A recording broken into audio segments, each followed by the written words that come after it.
शिवसेनेकडून ठाण्यातून रवींद्र फाटक यांना विधान परिषदेची उमेदवारी जाहीर झालेली आहे। आपण थेट आमचे प्रतिनिधी सहकारी अजित यांच्याकडे जातोय। अजित यांच्यासोबत रवींद्र फाटक स्वतः उपस्थित आहेत। अजित, 4 जागा शिवसेनेच्या, त्यातली एक ठाणे आणि नाशिक या दोन्ही निश्चित होत्या, तर ठाण्यातून रवींद्र फाटकांना उमेदवारी दिली गेली आहे, काय सांगाल? ठाण्यातून ठाणे पालघर हा जिल्हा जो आहे यातून अधिकृत महायुतीचे उमेदवार म्हणून रवींद्र फाटक यांना उमेदवारी दिली गेलेली आहे। ते आता अर्ज भरायला निघत आहेत, पण या मतदारसंघावरून ज्या गोष्टी घडल्या, मग त्या पालघरमधून काही गोष्टी आल्या की पक्षविलीन होतोय, तिकीट दिली जाते, अशा बऱ्याच गोष्टी घडल्या। त्यानंतर महाविकास आघाडी जी आहे ते एक वेगळा उमेदवार उभा करतायत, नगरसेवक फोडलेत, पण शेवटी आता महायुतीनं त्यांचा अधिकृत उमेदवार जो आहे तो जाहीर केलेला आहे। रवींद्र फाटक हे शिवसेनेचे जे माजी आमदार आहेत, ते पहिले देखील या मतदारसंघातून आमदार होते, ते आपल्यासोबत आहेत। फाटक साहेब, स्वतः आधी अभिनंदन तुमचं। मधला काळ जो होता, खरं तर ही निवडणूक एक टर्मपेक्षा जास्त काळानंतर होते, मधला काळ कोणीच आमदार नव्हतं, की आता निवडणूक होते, अधिकृत उमेदवार म्हणून माहितीचे तुम्हाला आता तिकीट मिळालेले आहे। कशा रीतीनं आता पुढचं सगळं नियोजन असेल?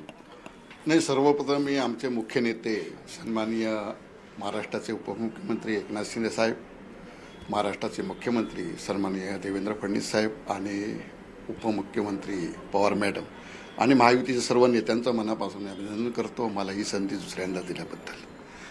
त्याचबरोबर मला वाटतं विधानसभा माझी संपल्यानंतर मी 4 वर्षे 4 वर्षात असं मला कधीही वाटलं नाही की मी आमदार नाही आहे। सन्मानित माझ्या सर्व इथल्या लोकल नेते, महायुतीचे नेते, आमचे शिंदे साहेबांनी असं कधी मला कमतरता वाटायला दिली नाही की मी आमदार नाही, मी आमदार म्हणूनच काम करत होतो। पण हे सर्व होत असताना मधल्या काळात ज्या सगळ्या चर्चा आल्या आणि त्या कुठेतरी अशी धाकधूक होती का, किंवा महायुती असा एक अशी एक पूर्ण युती आहे की ते कधी कुठलाही वेगळा निर्णय घेते, पण तुमच्या भेटीगाठी सुरू होत्या मात्र? नाही, ज्या दिवशी इलेक्शन डिक्लेअर झालं त्या दिवशीपासून तर मी लोकांना भेटतच होतो। सर्व माझे मतदार जे नगरसेवक आहेत सगळे, ठाणे असेल, पालघर असेल आणि सन्माननीय सर्वच महायुतीचे माझे सर्व मित्रपरिवार आहे आणि मी 10 वर्ष या मतदारसंघामध्ये पहिली 6 वर्ष आमदार म्हणून काम करतो आहे आणि 4 वर्ष मी आता आमदार नसताना पण काम करतो आहे। तर जेव्हा इलेक्शन या महानगरपालिकेचा लेट झाल्यामुळे इलेक्शन लांब गेलं आणि त्या माध्यमातून इलेक्शन लागल्यानंतर, नगरपालिकेच्या इलेक्शन लागल्यानंतर हे इलेक्शन डिक्लेअर झालं आणि डिक्लेअर झाल्यानंतर मी त्या दिवसापासून प्रचाराला सुरुवात केलीच होती। सगळ्यात मोठा मतदारसंघ आहे हा, सगळ्यात जास्त मतदार आहेत, तब्बल 1062 मतदार आहेत प्रत्येक मतदारपर्यंत। म्हणजे ही निवडणूक तशी वेगळी असते, लोकांपर्यंत जाणं वगैरे हा एक वेगळा भाग असतो, पण इथं जे लोकांनी ज्यांना निवडून दिले त्यांच्यापर्यंत तुम्हाला जायचं असतं। संपूर्ण तयारी झाली आहे? 100%। मी 10 दिवसात तर मला वाटतं 100% नगरसेवकांना फोनवरती प्रत्यक्ष भेटण्याचं काम केलेलं आहे आणि आता आज फॉर्म भरल्यानंतर उद्यापासून, आज संध्याकाळपासून चालू करणार। आज उपमुख्यमंत्री एकनाथ शिंदे असतील, भाजपचे अनेक नेते असतील, म्हणजे एक प्रकारे तुम्ही जेव्हा अर्ज भरायला जाणार आहात एक शक्ती प्रदर्शन केलं जाणार?